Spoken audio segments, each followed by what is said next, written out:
Kami ucapkan selamat datang yang kami hormati Bapak Kristiawan Triwardana, coach kita hari ini.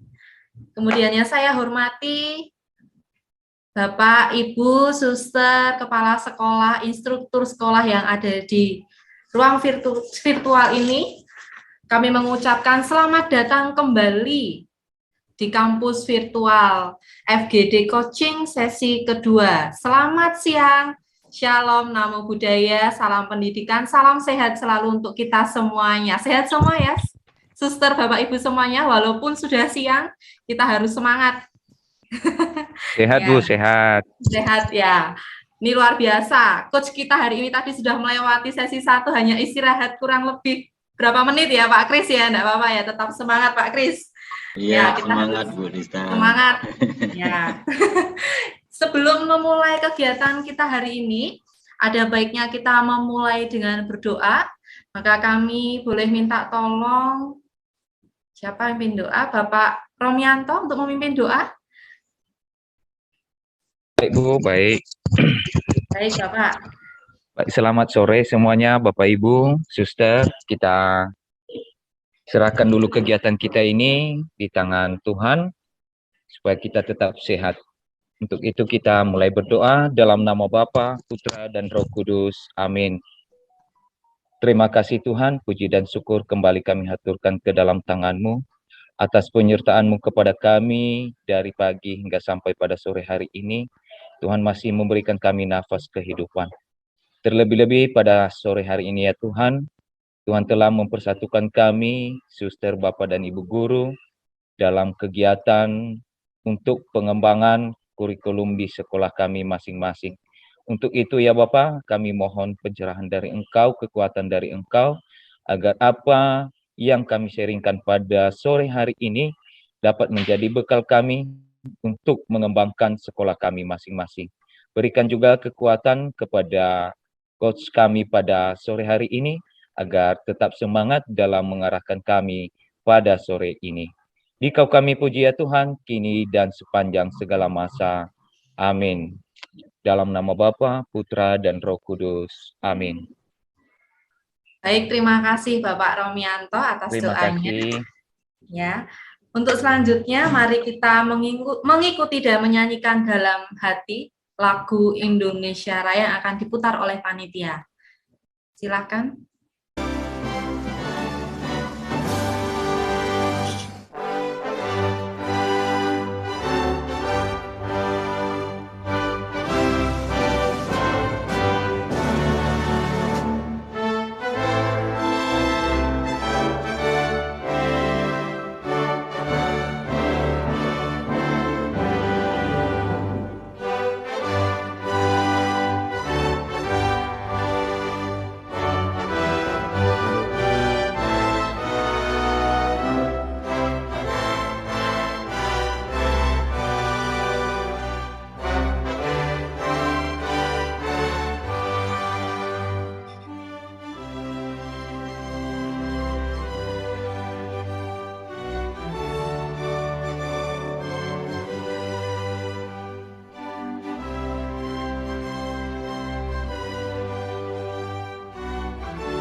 Baik, terima kasih. Semoga lagu ini selalu menginspirasi kita dalam mengikuti POP. Ya. Untuk selanjutnya, supaya kita lebih semangat dan tidak ngantuk ya di siang-siang hari ini, marilah kita yel-yel. Masih ingat ya, suster, Bapak, Ibu, untuk yel-yel kita? Luber. Ya, luber. Suster Luciana nih kayaknya mau mimpin. Ya, Suster. Ya, kita akan yel-yel terlebih dahulu supaya lebih semangat, membangkitkan semangat kita. Boleh diputarkan yel-yel Luber? Mari kita bergerak bersama, semua harus bergerak. Literasi berkarakter. Yes. Sekali lagi ya, Suster, Bapak, Ibu.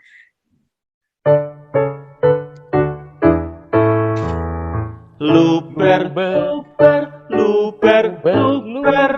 literasi berkarakter. Yes.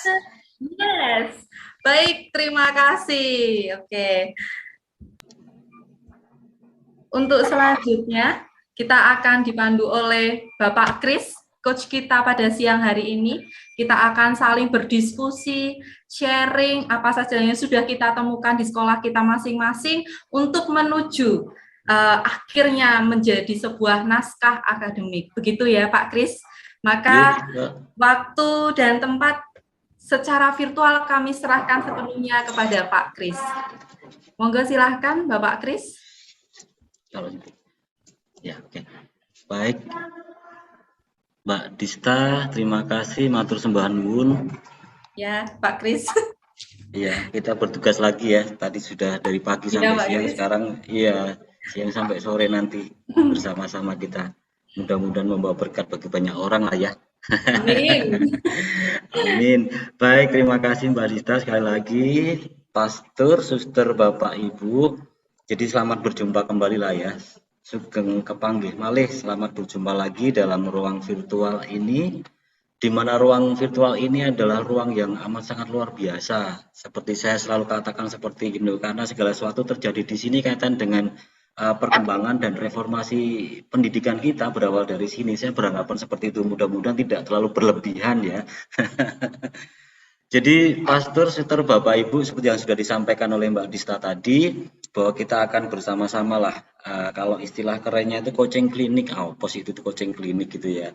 Klinik itu ya yang sakit-sakit biasanya kan seperti itu, coaching itu ya wasit atau apa gitu lah. Coaching klinik kalau saya artikan ya bagaimana kita akan saling memberikan peneguhan lah kalau boleh secara arti luas coaching ini. Nah, yang luar biasa selanjutnya kan di sini coaching semua gitu Mbak Dista. Jadi bukan saya saja yang jadi coach ini artinya bahwa semuanya kita bertindak sebagai coach, kita saling berbagi, saling memberikan peneguhan, saling membuka diri untuk menerima masukan, sehingga tujuannya nanti untuk FGD ini dan berikut coaching klinik pada hari ini adalah menelurkan sebuah naskah akademik ya.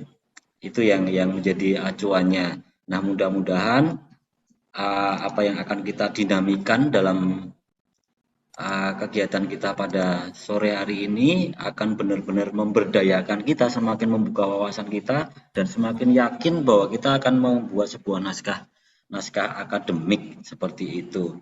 Tentu saja, Pastor, Suster, Bapak, Ibu, saya tadi sudah salam belum ya? Belum ya, kalau langsung terocos gitu ya? Belum, Pak. Perkenalan Belum dulu ya, boleh, iya itulah makanya saya terlalu bersemangat gitu kan, karena sudah salam ya luber tadi itu jadi lupa segalanya gitu. Baik Suster, Pastor, Bapak Ibu sekalian, selamat siang ya. Berkah dalam, salam sehat, salam sejahtera untuk kita semua. Nah, udah lengkap Mbak. Mengawalinya sudah lengkap.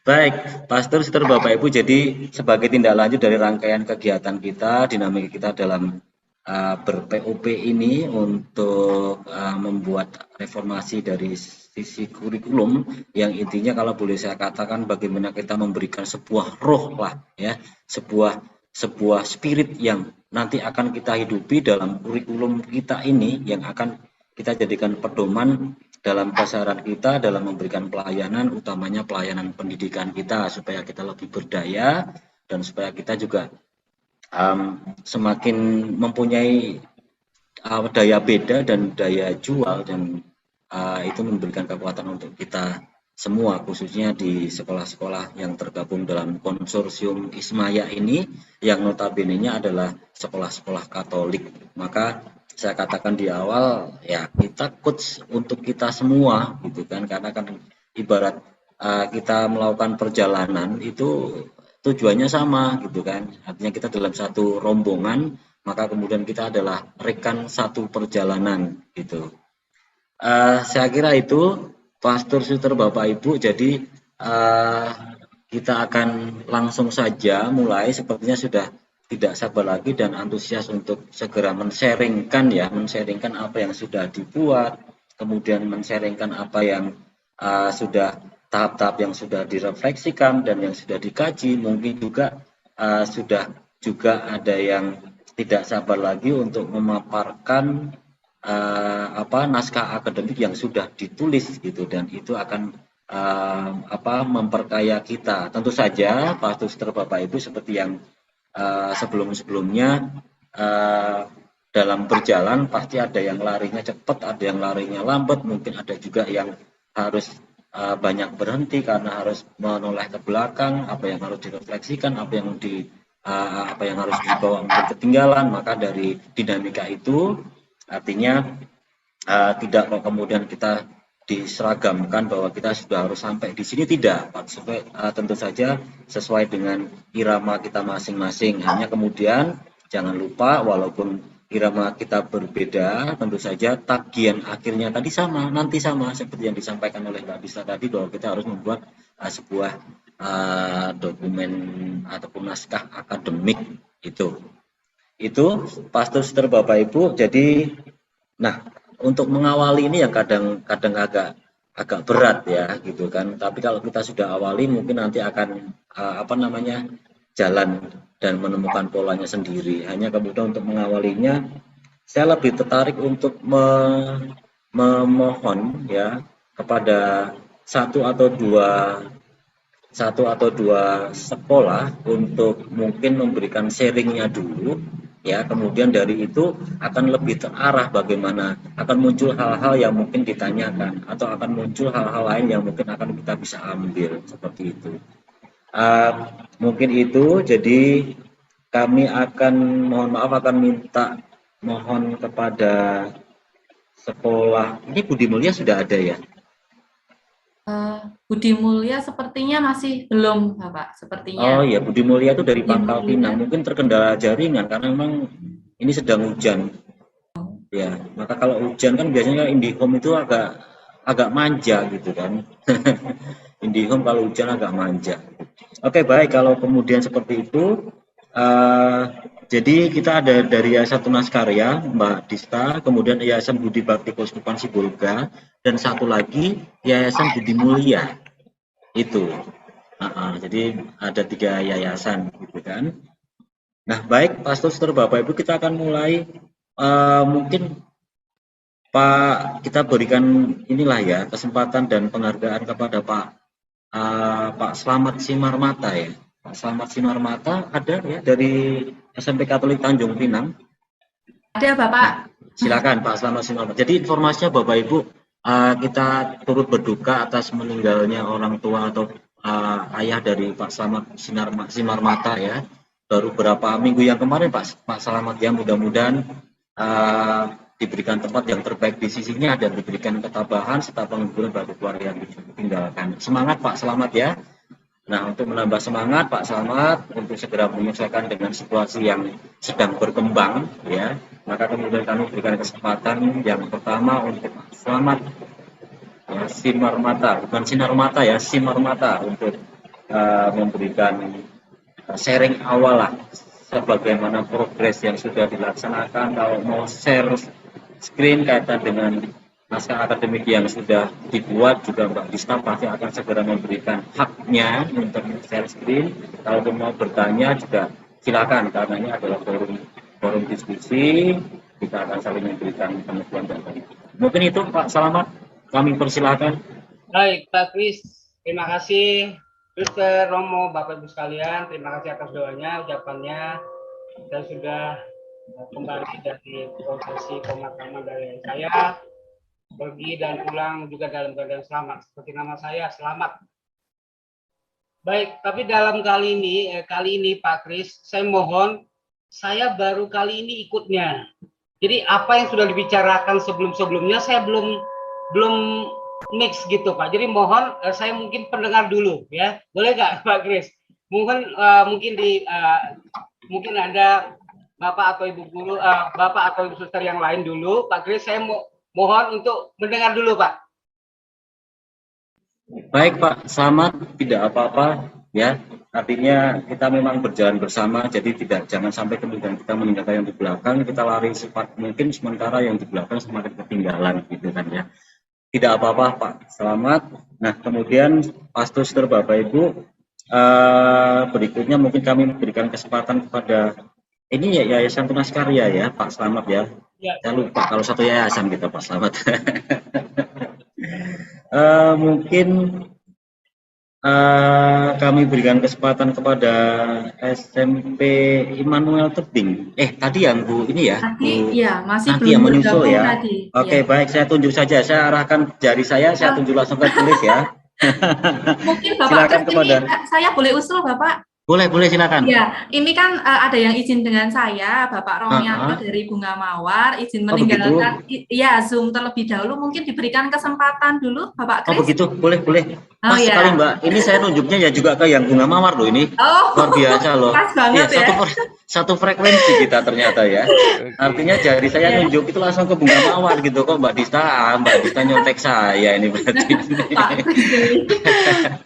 Oke, baik, Pastor, Sister, Bapak Ibu, terima kasih Mbak Dista. Langsung kita berikan kesempatan kepada SMP Swasta Bunga Mawar ya. Kami persilakan untuk ruangnya ambil sepenuhnya. Oke, baik. Terima kasih Pak Kris. Terima kasih Ibu Dista. Salam dari kami dari Nias Yahowu. Ya, itulah salam kami dari Nias juga. Yahowu. Sebentar Pak, saya penasaran. Yahowu. Yahowu. Yahowu. Ya, artinya salam ya. Ya, artinya salam. Kalau saya yang menyampaikan berarti saya berdoa untuk memberkati orang Bapak. Sebaliknya juga dijawab Yahowu, berarti kalian juga mendoakan saya. Begitu. Oh, begitu. Itu maknanya. Yahowu. Oke Pak Romianto Yahowu. Ya, baik. Terima kasih kesempatan Bapak Ibu Suster. Saya langsung saja. Setelah beberapa hari ini kami juga mengikuti pelatihan sebelumnya dan kami juga berbicara. Di sana ada suster kepala saya, Suster Lucy. Nah, jadi beberapa hal yang mungkin kami gali dalam waktu singkat ini untuk sekolah kami. Yang pertama dulu kami mau sampaikan mengenai sejarah, mungkin masih dalam tahapan yang memastikan mana yang sebenarnya. Tetapi yang dulu pertama sekolah Katolik di Kepulauan Nias, yang pertama sekali masih saya ingat bertanya juga kepada alumni-alumninya, itu berada di Teluk Dalam, yaitu Sekolah Bintang Laut Teluk Dalam. Itu yang pertama. Sehingga kita di Kota Gunung Sitoli ini masih belum ada sekolah Katolik, berdiri sekolah Katoliknya. Sehingga karena terlalu jauh dari kita di Gunung Sitoli, mayoritas juga ada minoritas Katolik, sehingga jauh-jauh harus ke Teluk Dalam untuk mengikuti pendidikan khususnya di sekolah Katolik. Jadi sehingga berdasarkan hal itu yang didirikanlah sekolah Katolik khususnya di Kota Gunung Sitoli sekarang. Kalau dulu masih hanya satu kabupaten Kabupaten Nias dulunya. Jadi sekarang sudah di Kota Gunung Sitoli. Itu dulu setelah kami telusuri. Berikut kami lagi mendekatkan diri masalah nilai-nilai yang mungkin kami setelah beberapa kami kerucutkan. Hanya ini nanti mungkin belum sampai untuk membuat redaksi, membuat redaksi bagaimana yang tepatnya. Nah, sehingga Dari situ kami coba ambil dulu yang pertama tentang nilai-nilai religius. Ya, dari nilai-nilai religius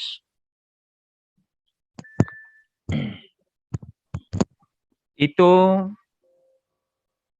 yang sudah baku kami laksanakan di sekolah, yaitu melaksanakan ibadat pagi dan doa angelus. Ini yang dilaksanakan oleh siswa.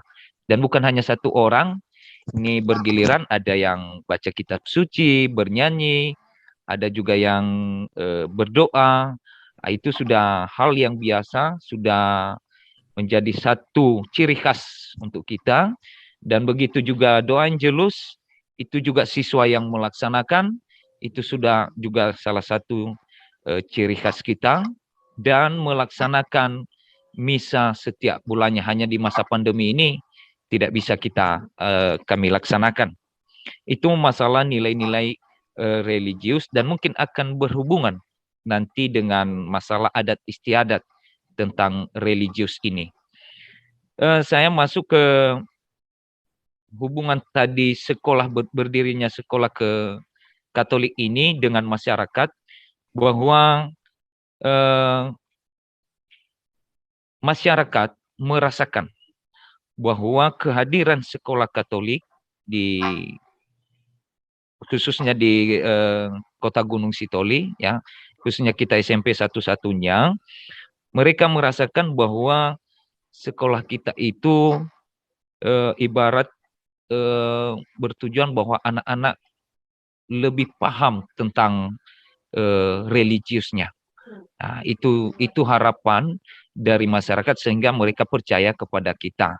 Sehingga dari situ itulah nanti mungkin bagaimana mengemasnya tentang religius ini ke dalam kurikulum ini, ya kami mohon juga, karena rata-rata kami juga yang menjadi tim khusus dulu di sini. Ini suster kepala kami juga kalau nggak salah ini matematika, saya juga matematika, Ibu Marianita Fau juga matematika, sehingga bahasanya nggak bisa kami, ya bagaimana lah. Ya mungkin nanti setelah ini kami berembuk, ya mungkin ada nanti guru bahasa yang lebih apa bisa kita apakan sesuaikan. Saya masuk ke nilai-nilai tentang budaya, ya, atau adat istiadat. Yang pertama, seperti yang saya sampaikan tadi, berjumpa dimanapun selalu harus memberikan salam ya ahowu. Nah, itu dulu sudah budaya dan wajib itu. Kemudian dalam setiap kegiatan, ya sesuai dengan yang kita laksanakan juga, selalu dimulai dan diakhiri oleh kegiatan keagamaan. Ya, seperti adat istiadat kita, apapun kegiatan di rumah, ada sarasehan dan sebagainya, wajib ya, kaum dari apakah biarawan-biarawati, kalau memang tidak sampai ada pengurus gerejanya di situ, wajib ada untuk mengikuti dan membimbing dalam pelaksanaan kegiatan itu. Yang berikut, kita di Nias kalau zaman dulu, ini yang sudah mulai hilang. Ini yang sudah mulai hilang dulu. Selalu menggunakan kalau kita di sana mungkin pepatah, ya pepatah. Kalau kita di Nias ada namanya amai dolak. Ya kalau bahasa Niasnya amai dolak. Artinya orang tua berbicara itu kalau sama peserta didik atau sama siapapun, kalau dalam wahana sharing selalu menggunakan pepatah. Ya, sehingga kalau saya bertanya-tanya juga kepada beberapa pemerhati budaya, yang dulunya pepatah ini, ya banyak sebenarnya kalau dibilang, ya mungkin ratusan ribuan pepatah, itulah yang mengatur ya pola kehidupan, yang pola kehidupan daripada masyarakat kita di Nias. Makanya kadang-kadang kami mungkin ya sedikit saya bergelut di dunia budaya, sehingga kadang-kadang sama anak-anak pakai pepatah bahasa Nias untuk memberikan pemahaman. Jadi mungkin ini nanti salah satu juga ya kalau bisa dimasukkan di dalam bagaimana mengemasnya mungkin dalam kurikulum ya pepatah-pepatah itu sedikit bisa kita masukkan. Kemudian saya beralih ke nilai-nilai lingkungan dan mungkin masyarakat sekitar yang setelah kami telusuri beberapa. Yang pertama dulu sudah kami sampaikan sebelumnya, sudah disampaikan oleh suster kepala sekolah sebelumnya, bahwa sekolah kita sudah menjadi sekolah adiwiyata, sehingga kita selalu membudidayakan lingkungan yang asri dan bersih, baik juga di dalam maupun di luar sekolah. Kemudian masyarakat, ya, beberapa juga orang tua masyarakat berbicara dengan saya dan saya juga berbicara dengan mereka, menganggap bahwa sekolah kita ini, ya, mereka yakin dan percaya kenapa juga menitipkan anak-anaknya di sekolah, karena masalah keterjaminan anak-anak, ya, keterjaminan anak-anak terlebih dalam disiplin. Maksud saya ini keterjaminan anak-anak di sini karena ruang kita ini, ya, ruangan kita sudah kita tutup semua, sehingga hanya satu jalan masuk, hanya satu jalan keluar, sehingga mereka merasa nyaman bahwa anak-anak di dalam itu tidak akan pernah meninggalkan sekolah ini, ya, tanpa ada izin dari guru atau siapa yang berada di piket. Sehingga itu dulu satu nilai plus bagi masyarakat kita. Kemudian kita sudah selalu menerapkan bahwa bagaimana perkembangan anak itu, kita selalu bangun komunikasi dengan orang tua. Ya, kalau bukan melalui WA, kita akan mengundang, ya, kita akan mengundang supaya datang di sekolah, baik dia nanti untuk jika ada masalah, ataupun jika menerima nilai rapor PTS atau rapor semester, kita memanggil mereka, ya, memberikan pemahaman beginilah situasi anak-anak, sehingga di situ juga satu nilai plus bagi kita bahwa masyarakat ini, orang tua ini percaya. Artinya anak-anak tidak dibiarkan hanya sekedar belajar saja, datang dan pulang dari sekolah, tetapi kita selalu memberikan perhatian, walaupun kurang lebih kami sekarang kalau nggak salah 480-an, yang 480-an siswa, ya, kita masing-masing, ya, memberi perhatian kepada anak-anak, ya. Dan kita juga menerapkan bagi guru BK, jika ada pun masalah dari anak-anak, kita kalau memang tidak bisa datang ke sekolah, ya, kadang-kadang ada anak beberapa hari tidak ke sekolah, kita telepon, kita hubungi, tidak ada kabar, maka satu juga program kita dari BK itu langsung mengunjungi di rumah, mencari tempat anak-anak itu.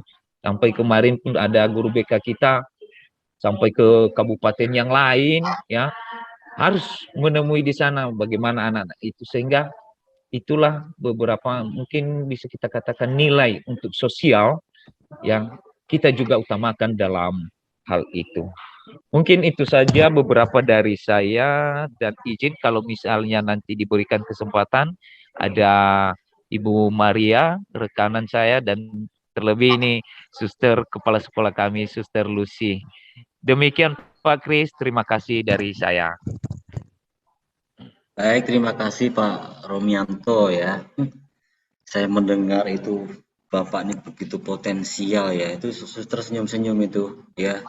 Pasti menjadi andalan suster Bapak Romianto. Ini luar biasa sekali sharingnya, banyak sekali hal yang di-sharingkan, ya. Pastor, suster, Bapak Ibu, jadi tadi sharing dari Pak Romianto, ya, atau mungkin kita berikan kesempatan siapa tahu ada dari suster atau mungkin Bu Maria dari SMP Bunga Mawar, ya, untuk menambahkan. Kalau ada silakan langsung saja supaya nanti semakin banyak yang ditanyakan atau semakin banyak yang bisa diambil seperti itu. Silakan suster. Nampaknya Ibu Maria yang agak lama di sekolah itu. Ibu Maria diberi kesempatan mungkin untuk berseri.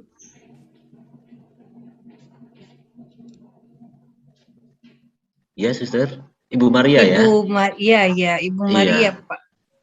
Benar-benar, Suster. Oke, baik-baik. Silakan Bu Maria. Sepertinya saya perhatikan dari tadi Bu Maria sudah menunggu antusias sekali untuk menyampaikan sesuatu gitu ya sepertinya. Yang saya tangkapnya seperti itu.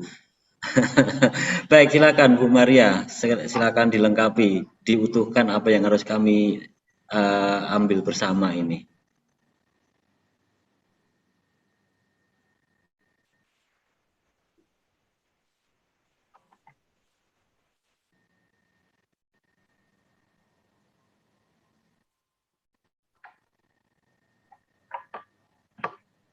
Halo? Baik, Ibu.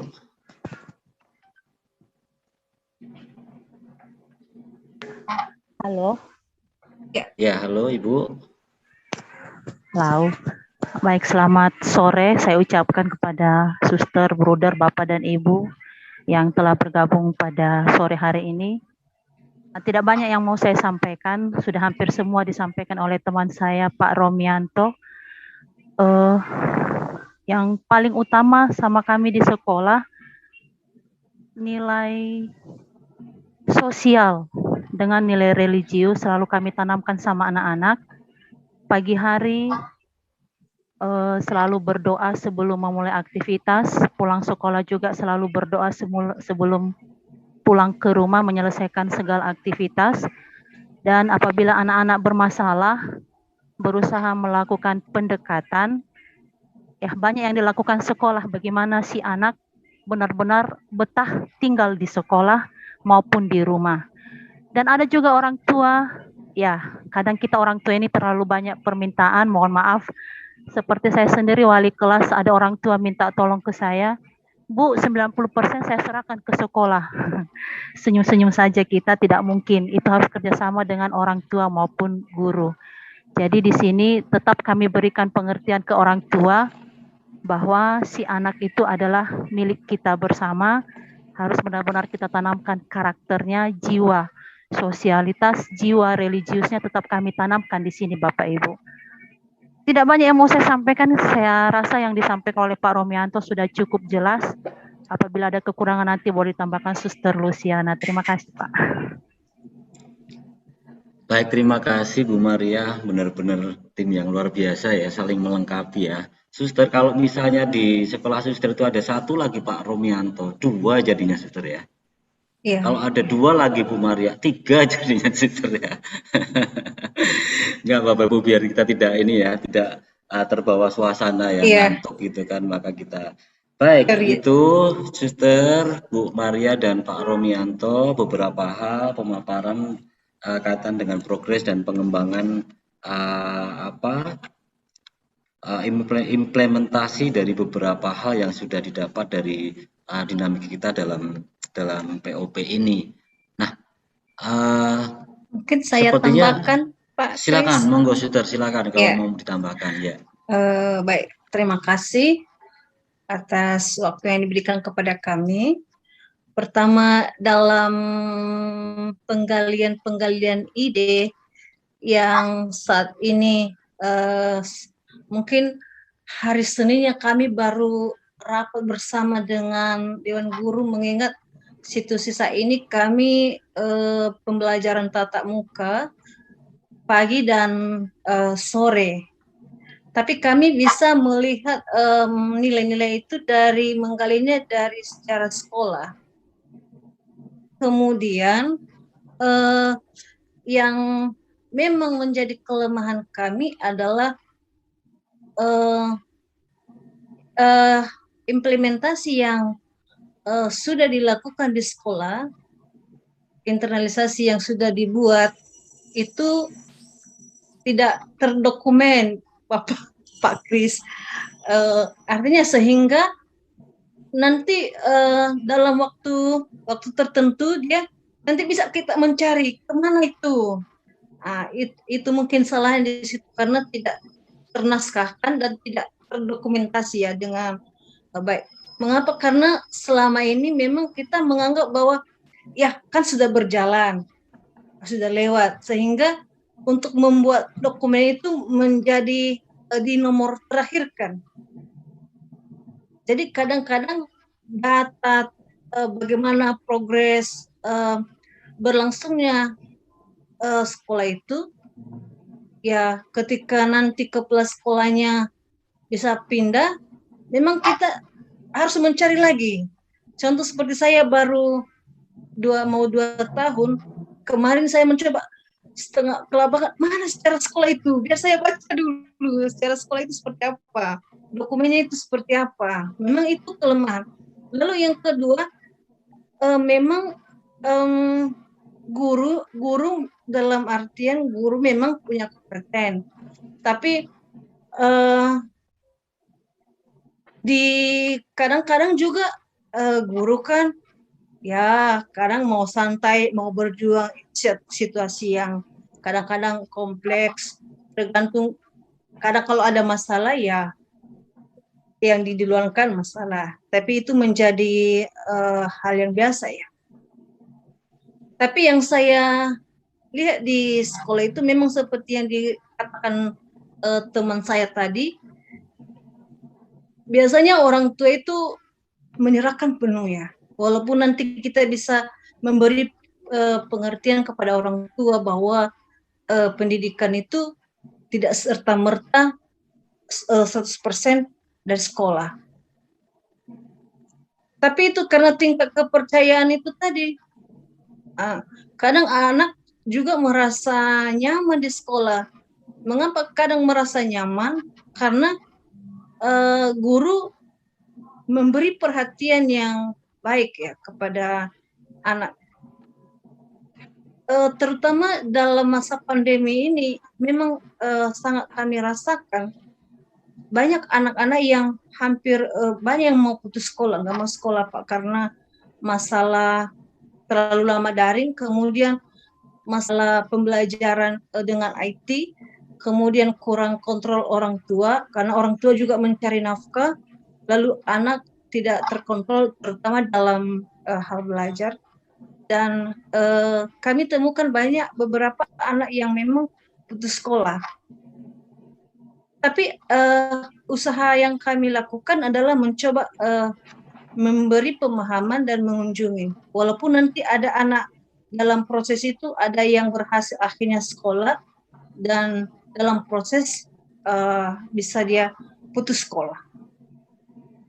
Memang ini menjadi satu tantangan bagi kami ya, tantangan.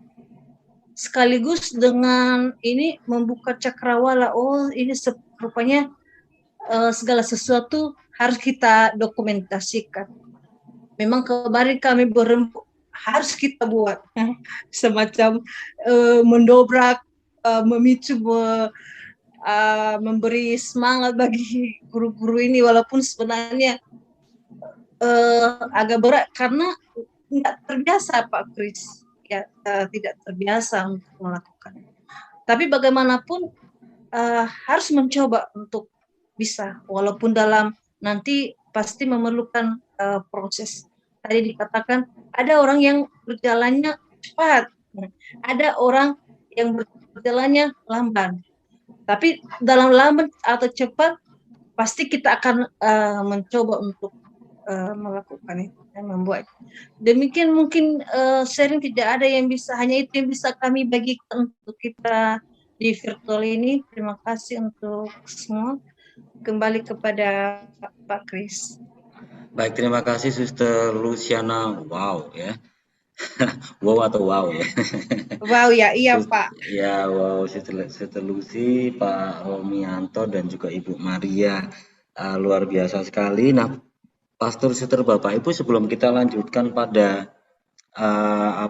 sharing berikutnya dan mungkin ada beberapa penegasan, mungkin Pak Selamat sudah raise hand.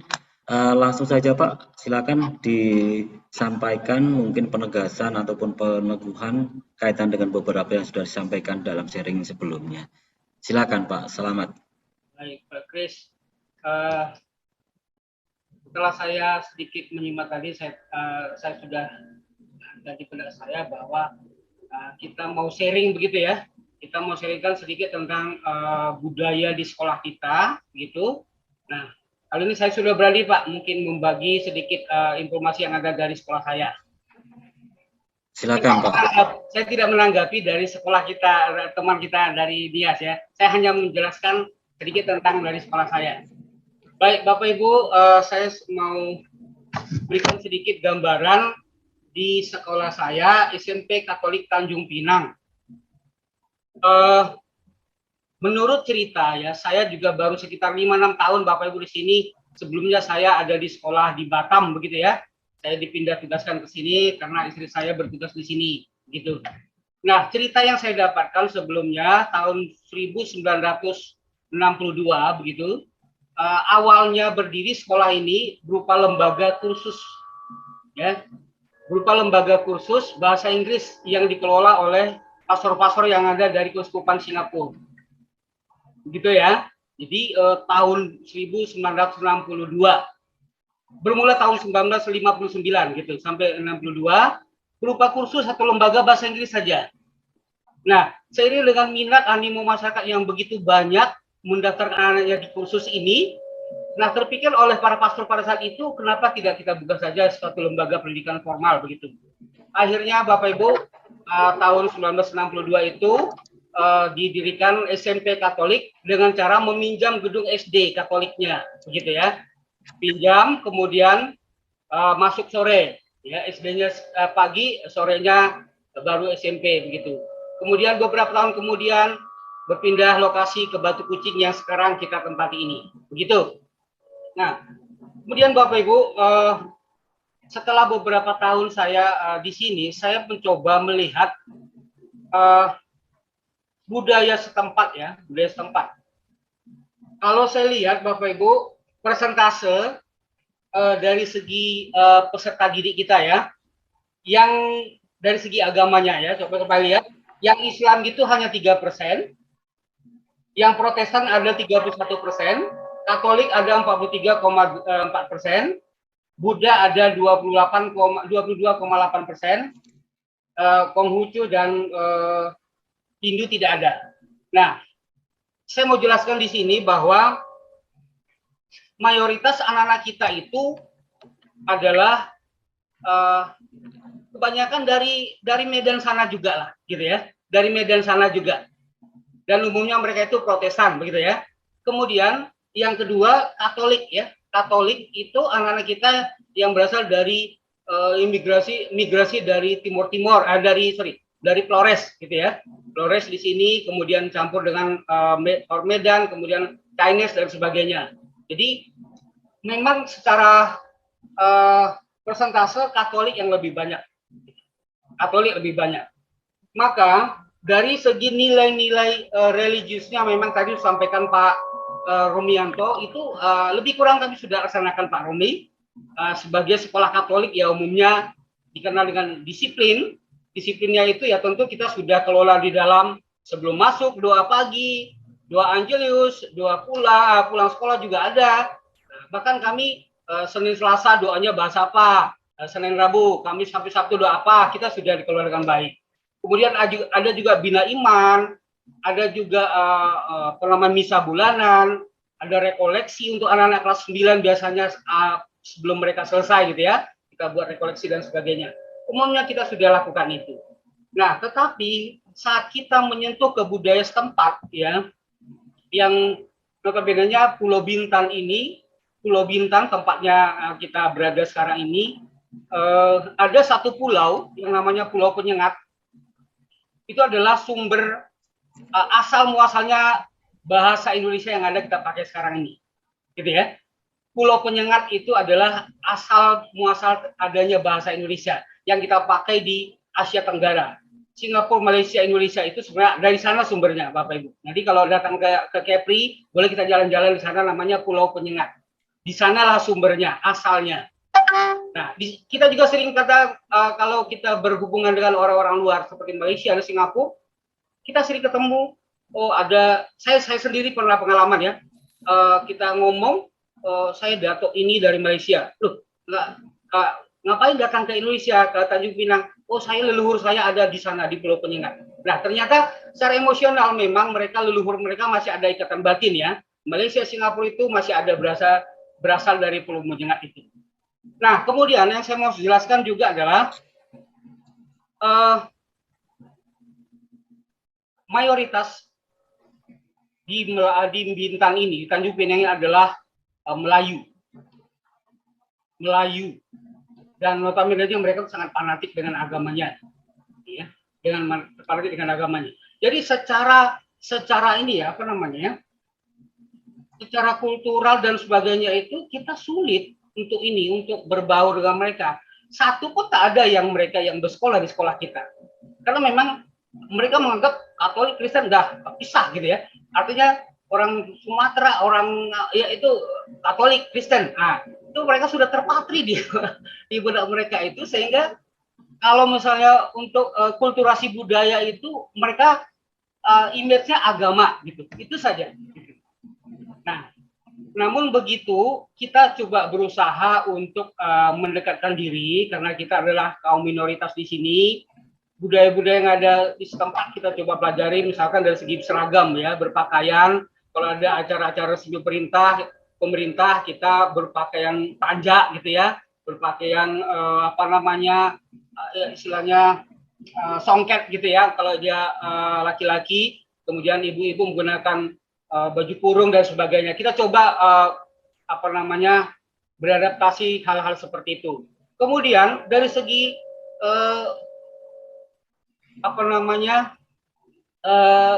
pembelajaran di sekolah, kami juga selalu mengadopsi misalnya ekstrakurikuler yang mengadopsi budaya-budaya setempat, misalnya tarian Melayu, Serampang 12 gitu ya, kemudian permainan-permainan rakyat yang misalnya engklang dan sebagainya, kita coba di sekolah gitu ya. Artinya kita tetap anak-anak itu harus menguasai, meskipun aku suku ini, kamu harus mengetahui apa yang ada di daerahmu, paling tidak ya, di daerahmu. Kamu harus mengenal dan kamu harus menghargai. Kita coba seperti itu. Bahkan guru-guru eskul itu kami datangkan dari luar. Guru penarinya otomatis mereka sendiri ya, orang-orang Melayu, dan kita datangkan pencak silatnya, kita datangkan mereka sendiri, karatenya kita datangkan dan sebagainya. Gitu. Jadi itu cara kita untuk mendekatkan diri, untuk mengenal budaya setempat. Nah, soal misalnya tata tertib, kemudian akademis tadi tidak terdokumenkan, sebenarnya di aturan akademik kita sudah ada gitu ya. Semua itu sebenarnya ada dokumennya, hanya saja kita tidak pernah mengimplementasikan itu ke dalam kurikulum sekaligus ke dalam RPP-nya, itu sebenarnya yang belum gitu ya. Namun dokumentasi di akademik itu kita sudah ada, peraturan akademik ada, peraturan sekolah ada gitu. Hanya saja implementasi yang kita diinginkan selama ini oleh POP itu kita harus terapkan dalam proses pembelajaran di kelas lewat RPP dan kurikulum, itu yang sebenarnya kita belum punya. Gitu. Jadi mungkin inilah yang perlu kita gali nanti. Kita coba sharing, kita coba juga belajar dari narasumber atau dari ahlinya nanti bagaimana membuat itu. Bagaimana mendesain itu nanti kurikulum itu yang tertera semua itu apa yang kita minta tadi, perpaduan budaya setempat itu ya, budaya setempat itu menjadi pembelajaran karakter untuk anak-anak kita. Mungkin itu saja Pak Gris, terima kasih. Baik, terima kasih Pak Simarmata ya. Jadi Pastor, Suster, Bapak Ibu, jadi dari dua sharing, dua sekolah, sepertinya kita sudah mulai tahu ya, sudah mulai kita coba kenal arah diskusi kita mau kemana seperti itu ya.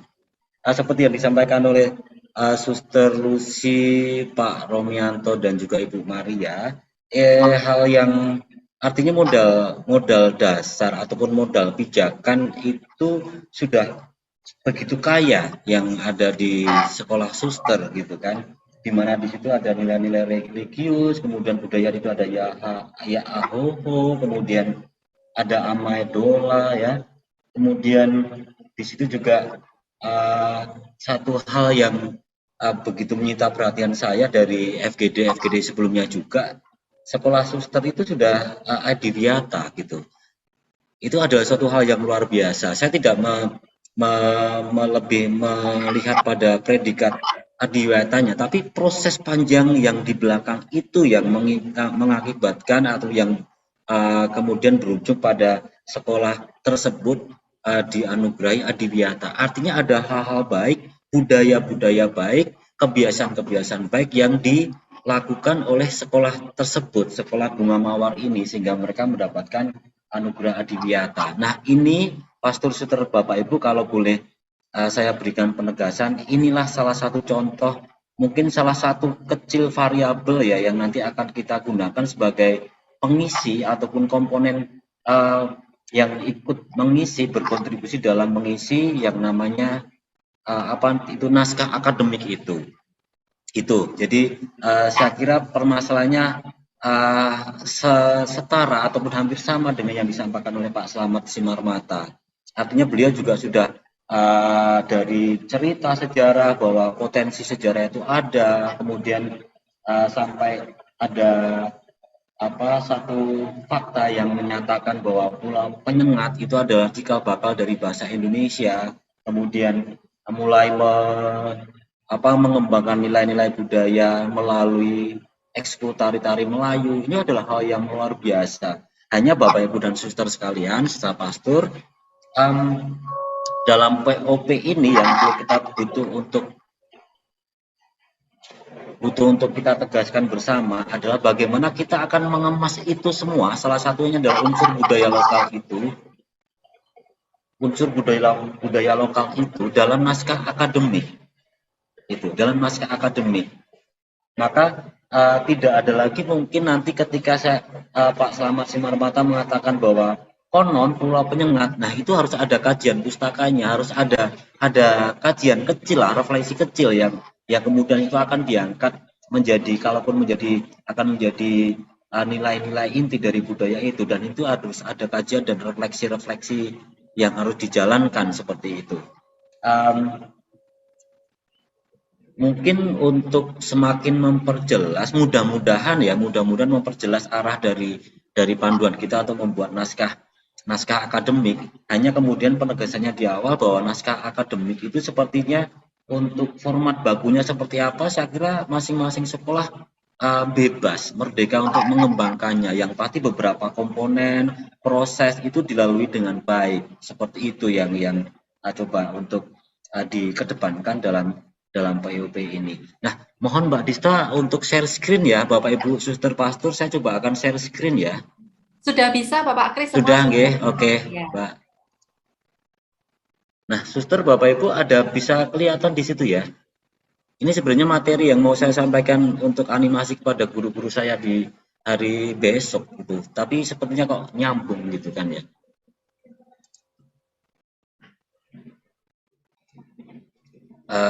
Ini. Nah, artinya kan kemudian sebagai sebuah sistem gagasan, tindakan, dan hasil karya manusia dalam rangka kehidupan bermasyarakat yang dijadikan milik diri manusia dengan belajar. Nah, artinya Bapak Ibu, kalau mohon maaf ya, ini kita sharing ya Bapak Ibu ya, semoga nanti bisa memberikan peneguhan lah, nanti juga ditambahkan dengan peneguhan-peneguhan dari Suster Pastor Bapak Ibu sekalian. Nah, ini sebenarnya kalau saya tangkap arahnya untuk program POP ini kan menjawab kebakaran jenggotnya insan-insan pendidikan kita gitu kan, di mana nilai PISA kita rendah, membuat kita semua jadi kalang kabut dan kebakaran jenggot gitu. Maka ada program penggerak melalui organisasi penggerak, melalui Ismaya ini kita bergabung, kemudian juga melalui program sekolah penggerak, 2 jalur yang berbeda tapi dengan tujuan yang sama, 2 bus tapi tujuannya sama, hanya bedanya kita ikut busnya Ismoyo gitu kan ya. Itu yang coba saya bisa tangkap. Nah, kemudian POP ini juga untuk reformasi kurikulum ini juga untuk sebagai tindak lanjut dari program Bapak Jokowi kaitan dengan revolusi mental. Nah, revolusi mental itu sementara ini kan hanya digema-gemakan, hanya sekedar retorika mengambang-ambang di awan-awan dan tidak pernah mendarat. Nah, sekarang ini metodenya kita menggunakan menggandeng ataupun pendekatan melalui dunia pendidikan, sehingga revolusi mental itu akan menjadi semakin berdaya, kurang lebih seperti itu. Maka kemudian ketika revolusi mental itu diupayakan. Nah, ketika kita bergabung juga dengan Ismoyo ini, ya konsorsium ini, kemudian yang dikoordinatori oleh Pangudi Luhur. Nah, kebetulan satu makna nilai perennialisme ini yang benar-benar dikedepankan oleh koordinator kita gitu. Perennialisme artinya bahwa kita meyakini bahwa budaya-budaya lama, budaya-budaya tokoh-tokoh yang lama itu benar-benar mempunyai karisma, mempunyai kekuatan untuk dihidupi, di mana pada saat itu benar-benar hidup dan membuat sekolah-sekolah Katolik itu benar-benar amat sangat berdaya gitu kan. Nah, kurun waktu itu menjadi luntur sampai sekarang semakin menjadi luntur. Nah, dalam konsorsium ini, dalam perennialisme ini, kita akan membangkitkan kembali karisma-karisma, nilai-nilai luhur para pendahulu kita. Itu. Maka kemudian itu akan menjadi kekuatan kita, menjadi daya beda kita dalam reformasi kurikulum ini. Nah, pendekatannya adalah pendekatan budaya. Pendekatan budaya pun pendekatan budaya sekolah, bukan pendekatan budaya dari sekolah lain ataupun dari tempat atau wilayah lain, seperti itu. Maka kemudian di sini kalau boleh saya artikan bagaimana core values ini, kajian budaya itu kan salah satu variabel menurut yang saya pahami ya.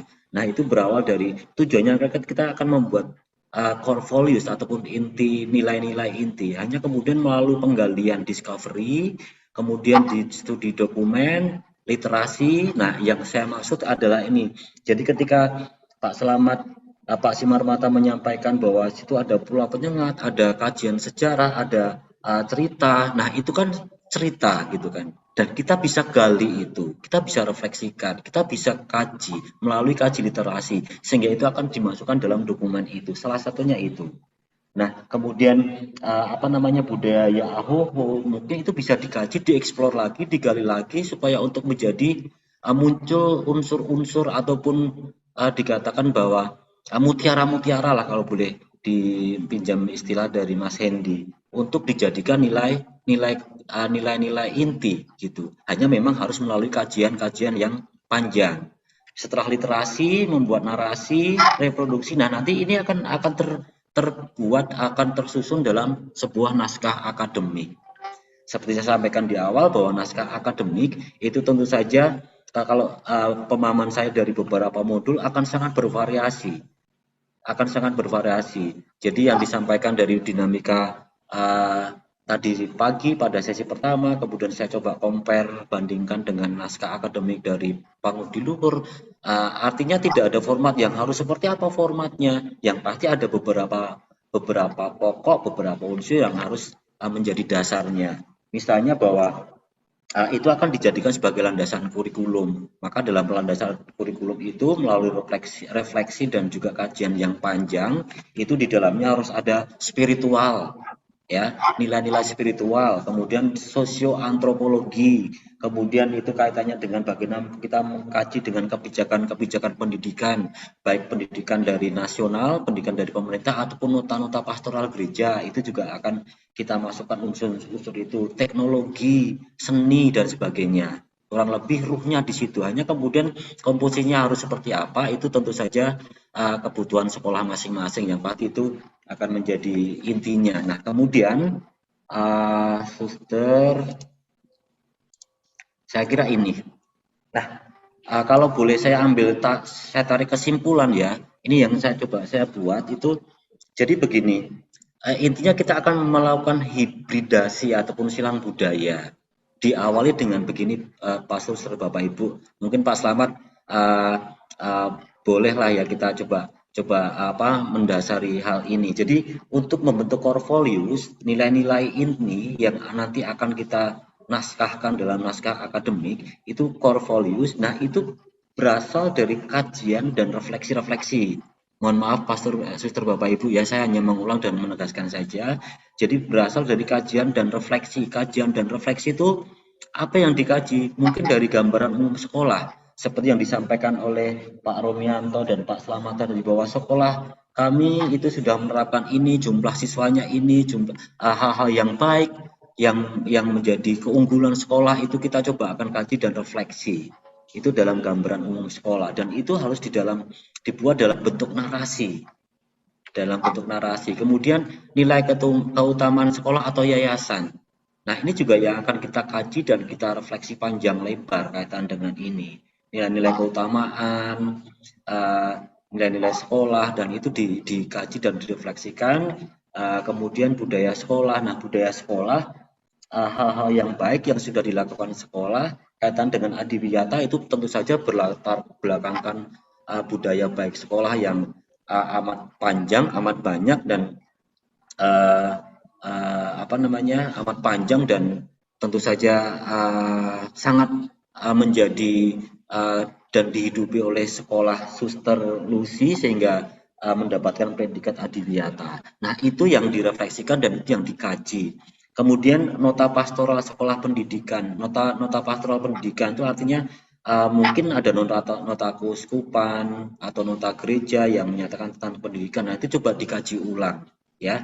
Dan berikutnya ini budaya lokal. Nah, budaya lokal itu bukan seperti bahwa itu adalah pendapat saya, tapi diharapkan bahwa kajian budaya lokal ini untuk didapatkan nilai-nilai yang bisa diambil, yang bisa dipetik untuk kita nominasikan menjadi nilai-nilai inti yang akan kita hidupi di sekolah itu harus melalui kajian. Jadi bukan kita hanya pendapat saya atau pendapat ini, tapi lebih pada kita kajian. Kajian itu bisa melalui interview, wawancara, pemuka adat ataupun tokoh masyarakat, dan jangan lupa ketika itu dilakukan tentu saja harus ditulis, dinarasikan, kemudian supaya lebih kuat lagi foto interview itu juga dimasukkan sehingga itu lebih ilmiah lagi gitu.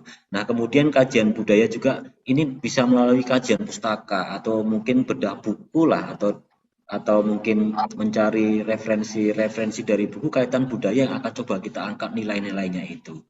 Kemudian Santo dan Santa Pelindung Sekolah ini juga salah satu variabel yang mungkin akan kita coba untuk kaji dan refleksi, yang akan kita juga petik beberapa hal, banyak hal akan untuk dijadikan nominasi menjadi nilai-nilai inti itu. Santo Santa, nah tentu saja itu juga tidak hanya sekedar santo ini dia memberikan teladan baik tentang ini, tidak hanya sekedar seperti itu, tapi dilakukan kajian, refleksi yang mendalam. Ya, bisa wawancara, bisa dengan kajian pustaka, membaca buku, referensi dari buku ini, dan itu harus dibukukan supaya ilmiah gitu. Nah, kemudian ini semua Pastor Sister Bapak Ibu, kajian-kajian panjang tentang beberapa contoh variabel ini ya, 1, 2, 3, sampai 6, dan mungkin ada yang lebih banyak lagi. Kemudian akan tertelurkan core values, ya, nilai inti yang akan kita hidupi. Nah, ketika ini akan kita hidupi, maka kemudian diturunkan lagi menjadi keutamaan-keutamaan yang mungkin nanti arahnya akan menjadi KD. Ya, kalau penjelasan kemarin sedikit menyinggung tentang rangka kurikulum ataupun desain instruksional kan, bahwa kaitan dengan nilai inti akan diwujudkan dalam bentuk KD, sehingga nanti arahnya dalam kurikulum itu ada KD yang dari kurikulum dari masing-masing mata pelajaran, dan juga ada KD core values ini. Nah, kemudian nilai-nilai keutamaan yang diturunkan dari nilai-nilai inti akan tolok ukurnya harus pemenuhan profil pelajar Pancasila, Pastor Bapak Ibu, di mana di sana ada beriman, bertakwa kepada Tuhan Yang Maha Esa, berkebinekaan global, gotong royong, mandiri, penerawan kritis, dan kreatif. Nah, ini semua. Kemudian pertanyaan, kenapa kemudian harus ada kajian, harus ada refleksi yang panjang? Karena bagaimana kita akan benar-benar berproses bahwa beberapa unsur yang kita kaji itu benar-benar mencerminkan kebutuhan kita, mencerminkan apa yang kita punya, mencerminkan apa yang kita butuhkan untuk menjawab kebutuhan masyarakat di tempat kita masing-masing, dan juga menjawab kebutuhan orang tua siswa lah kalau memang kita di dunia pendidikan seperti itu. Maka kemudian ini sebenarnya kajian dan refleksi ini lebih pada ketika kita bercermin, yang muncul itu kebutuhan kita bukan kebutuhan orang lain, maka kemudian pendekatannya adalah budaya lokal itu. Jadi ketika kita bercermin, ini adalah core value-nya ataupun nilai-nilai inti itu kita ibaratnya kita sedang bercermin itu, maka cermin itu memang benar-benar mencerminkan bayangan kita, apa yang kita butuhkan, apa yang kita mau hidupi gitu. Tentu saja akan sangat berbeda ketika di Tanjung Pinang itu ketika bercermin tentang portfolio, tentu saja penampakannya akan sangat berbeda dengan ketika dicerminkan oleh sekolah lain di SMP Bunga Mawar seperti itu. Nah ini kenapa kemudian pendekatannya lebih pada pendekatan budaya itu. Kemudian pastor, suster, bapak, ibu. Nah kalau kemarin saya coba untuk mengikuti proses FGD, kemudian dari platform dan banding-bandingkan modul. Nah ujung-ujungnya terakhir kali nanti akan terbentuk seperti ini Bapak Ibu. Ya, akan terbentuk seperti ini. Jadi di sini ada core values atau nilai-nilai inti yang ini hasil dari hasil dari refleksi dan kajian yang melalui proses yang panjang yang Mas Hendy katakan berdarah-darah itu. Peneloran dari kajian dan refleksi itu kemudian muncul. Kalau saya ambil ini hanya contoh saja Bapak Ibu ya, ini bukan punya sekolah, memang akan menjadi nilai inti dari sekolah kami, hanya saya main comot saja ini. Jadi misalnya dari hasil refleksi panjang itu ada beberapa nilai inti yang kemudian relevan dan cocok untuk dihidupi di sekolah kita masing-masing. Misalnya, nilai portfolionya tentang pro-marginal, berpihak pada yang lemah dan yang kurang mampu. Jadi ini bukan hanya sekedar saya memilih nilai inti tentang pro-marginal, saya memilih tentang multikultural, tidak seperti itu, tapi itu melalui proses hibridasi, refleksi yang panjang, kajian-kajian yang panjang, beberapa variabel tadi, kemudian disilang budayakan atau dihibridasi sehingga terjadi irisan-irisan. Nah, yang irisan-irisan itulah yang menjadi prioritas kita untuk diangkat jadi nilai inti yang akan kita hidupi. Contohnya misalnya pro-marginal, berpada yang lemah, atau yang kurang mampu. Nah, ini kemudian ketika diturunkan kembali, ketika diperas lagi ya, ketika kita petani lagi kalau Mas Hendy bilang, maka akan muncul nilai keutamaan yang akan menjadi diutamakan, yang menjadi nilai keutamaan. Berbelas kasih misalnya, bersimpati, compassion ya, dan berempati itu. Nah, kemudian nilai itu yang kedua, multicultural atau keragaman budaya, keutamanya dalam menghargai perbedaan, menghargai budaya lokal sendiri, mengapresiasi budaya. Nah, itu menjadi nilai keutamaan. Nah, nanti arahnya kemungkinan ya akan jadi KD, dirumuskan, diturunkan menjadi KD, dan KD ini nanti akan diinternalisasikan di dalam setiap kegiatan ataupun setiap pembelajaran masing-masing mata pelajaran. Itu kurang lebih. Nah, nanti untuk detailnya ketika bersama dengan sesi Mas Heri itu kan lebih pada desain instruksional dan juga kerangka dan pengembangan kurikulum pada sesi berikutnya nanti. Nah, core values, nilai inti pastor suster Bapak Ibu yang diturunkan dalam keutamaan-keutamaan ini yang nanti akan menjadi nominasi untuk KD-KD yang akan kita coba hidupi. Nah, itu harus persyaratannya harus hasil akhirnya adalah memenuhi profil pemuda Pancasila, pelajar Pancasila, mohon maaf ya, ini belum saya save tadi, pelajar Pancasila. Pelajar Pancasila. Ya, profil pelajar Pancasila. Maka kemudian yang seperti saya sampaikan di depan tadi ada 6 unsur pelajar Pancasila, kriteria kita yang harus kita penuhi. Maka kemudian nanti mungkin satu nilai inti ini akan memenuhi lebih dari satu pemenuhan profil pelajar Pancasila, atau mungkin bahkan malah sudah memenuhi seluruh profil pelajar Pancasila gitu. Jadi misalnya ini berbelas kasih, bersimpati dan berempati, mungkin beriman, bertakwa. Kalau orang punya belas kasih, otomatis dia berakhlak mulia, kemudian berkebinekaan global karena mereka berempati dengan sesama, bergotong royong karena kebersamaan, kan seperti itu. Kita kaitkan dengan profil pelajar Pancasila. Nah, nanti arahnya kemungkinan akan seperti itu Bapak Ibu. Nah, sebelum ke arah ini, saya ulang kembali bahwa proses ini yang kita harus berdarah-darah.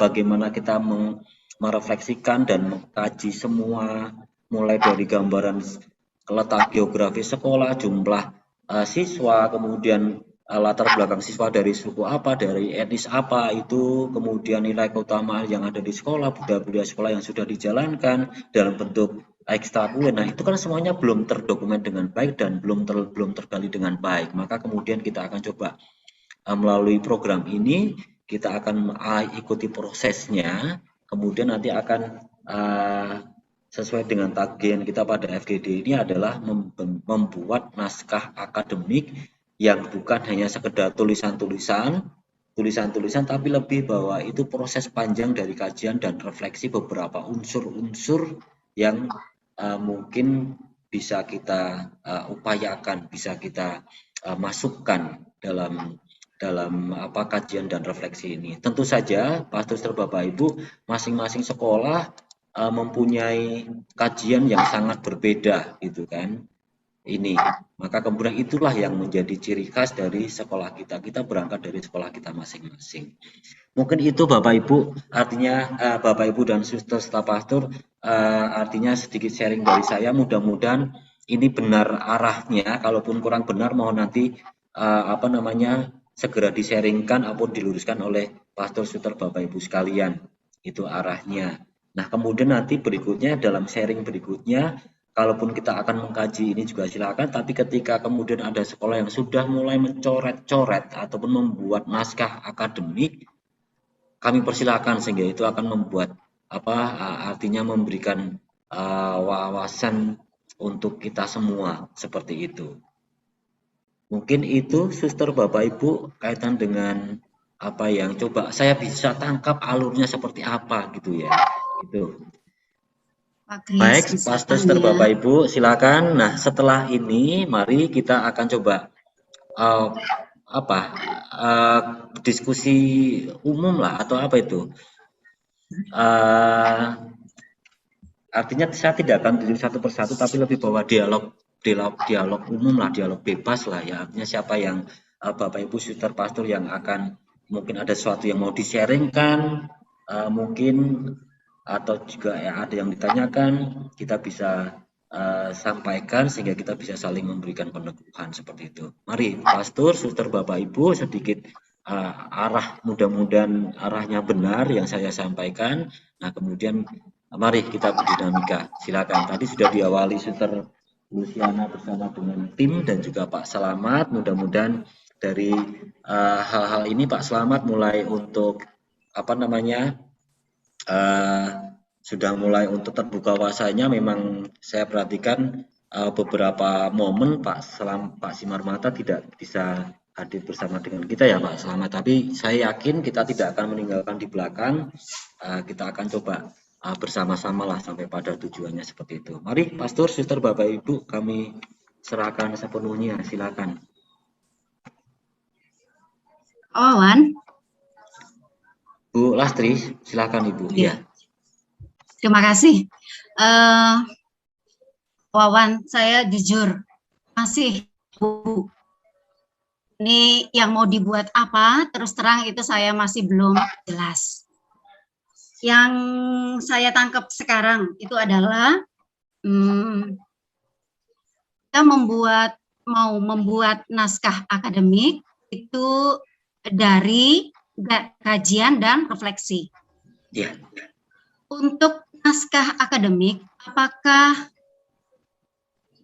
sampai dengan KD-KD yang diturunkan dari core value atau sampai di mana? Apakah KD-KD yang kita turunkan itu memang masuk di dalam naskah akademik itu, ataukah nanti ada yang lain lagi? Karena sebenarnya saya juga belum begitu jelas ini sebenarnya tagihannya itu apa saja. Selain naskah akademik, apakah nanti apalagi, supaya kita juga jelas bahwa naskah akademik itu isinya ini sampai dengan ini, lalu kemudian misalnya sudah ada turunan KD itu munculnya apakah di pengembangan kurikulum atau di mana? Nah, memang terus terang saya masih belum ngeh ini Pak Wawan, bisa dibantu. Baik Bu Lastri ya. Mohon maaf Pastor, Suster, Bapak Ibu, mohon share lagi ya. Jadi ini yang mohon maaf yang saya sampaikan ini sudah sampai di layar Bapak Ibu sekalian? Sudah, Pak. Sudah. Nah, mohon maaf, ini saya hanya menyampaikan bahwa muaranya nanti akan seperti ini gitu. Muaranya nanti akan seperti ini. Hanya kemudian naskah akademik ini terlalu mengkerucut lah ya. Nanti ini sebenarnya wewenang ataupun ranahnya Mas Heri. Kurang lebih seperti itu Mbak Dista ya. Iya, Pak. Ya, mohon maaf ini sebenarnya saya sampai di sini saja sih ya. Yang ini begitu justru malah mengkaburkan ya, membuat jadi bingung. Nah, ini sih sebenarnya intinya bahwa Bapak Ibu dan Pastor Suster ini menentukan nilai-nilai inti ini yang menjadi nilai spiritualnya dari sekolah kita. Nah, ini akan dilalui melalui kajian-kajian dan refleksi. Maka nanti Jadi kan naskah akademik itu iya, di naskah akademik adalah itu. sampai pada core value-nya ya Pak ya, sampai pada Iya. nilai intinya. Ya. Betul. Iya, kurang lebih seperti itu. Hanya kemudian itu kan untuk core value, misalnya promarginal, kemudian apa tadi saya tadi itu promarginal, kemudian apa namanya multicultural, ya multikultural. Itu kan bukan hanya sekedar kita menulis core value-nya adalah ini. Proses untuk mendapatkan bahwa core value-nya itu adalah promarginal ataupun multikultural. Nah, ini kajiannya mulai dari kajian ini Bapak Ibu Pastor dan Suster. Kajian ini budaya sekolah, ini semuanya dikaji, semuanya nilai-nilainya kemudian dimunculkan. Tentu saja nanti akan banyak nilai-nilai yang muncul gitu kan. Nah, ketika nilai-nilai muncul itu baru kita peras gitu loh kalau istilahnya Mas Hendy, sehingga kita hibrid, kita silang budayakan menjadi nilai-nilai keutamaan. Nah, yang naskah akademik ini ketika budaya sekolah kita coba kaji, nilai-nilai baik, keunggulan sekolah itu kan tentu saja harus ada dinarasikan gitu, dinarasikan. Nah, untuk narasi tentu saja bukan hanya sekedar menulis tulisan saja, tapi lebih pada ada kajian-kajian pustaka ataupun tulisan-tulisan ataupun interview-interview yang harus ditulis seperti itu kan. Misalnya ada nota pastoral pendidikan misalnya, tentu saja kan ada dokumennya. Nah, itu yang kita butuhkan untuk membuat naskah akademik kita itu bukan hanya sekedar pendapat seseorang ataupun buah pikiran dari satu orang, tapi berdasarkan kajian yang panjang dari proses ini. Kalau misalnya ini hanya pemenuhan kebutuhan naskah akademik kan otomatis tentu saja mungkin saya akan buat dalam 1-2 hari akan selesai. Bukan itu adalah kemampuan menjadi hanya satu orang saja. Yang diharapkan bahwa hasil kajian ini akan menjadi refleksi ataupun cerminan ataupun perwakilan dari kebutuhan atau perwakilan dari nilai-nilai yang muncul dari refleksi warga sekolah dan sekolah itu, sehingga ini menjadi benar-benar mewakili sekolah benar itu proses panjangnya. Nah, kemudian formatnya seperti apa yang saya mohon bantuan Mbak Dita, apakah pemahaman saya benar atau kurang pas atau seperti apa, mohon masukannya. Karena ketika saya coba banding-bandingan dokumen-dokumen di Google Classroom, kemudian dari modul-modul itu, format itu tidak selalu baku. Yang pasti bahwa itu ada nilai spiritual, ya kan, kajian spiritual, atau mungkin kemudian juga sosial antropologi, tapi bisa juga saya lihat pada satu modul itu latar belakang, tujuan, baru kemudian gambaran umum sekolah, kajian tentang gambaran umum sekolah, kajian tentang nilai-nilai ketua sekolah yayasan. Nah, itu semua itu ada dibuat dalam naskah akademik itu. Apakah seperti itu Mbak Dita pemahamannya? Saya mohon inputan dan masukannya. Iya, betul sekali Bapak. Memang tidak ada bentuk bakunya seperti apa. Yang penting Bapak Ibu Suster semuanya sudah berada di jalan lurus. Bapak Ibu sudah menemukan core value mulai dari wawancara, kemudian dinarasikan secara ilmiah. Nah, itu sudah membentuk suatu naskah akademik begitu. Nanti tinggal disatukan, kemudian menjadi landasan. Landasan nanti di FGD kedua mengenai pengembangan kurikulum. Nah, nanti untuk kurikulum mungkin akan lebih dibahas lebih dalam lagi dari naskah akademik ini. Menjadi fondasi kita, Suster Bapak Ibu, untuk mengembangkan kurikulum, kemudian desain instruksionalnya bagaimana, dan evaluasinya nanti bagaimana. Begitu Pak Kris dan Suster Bapak Ibu.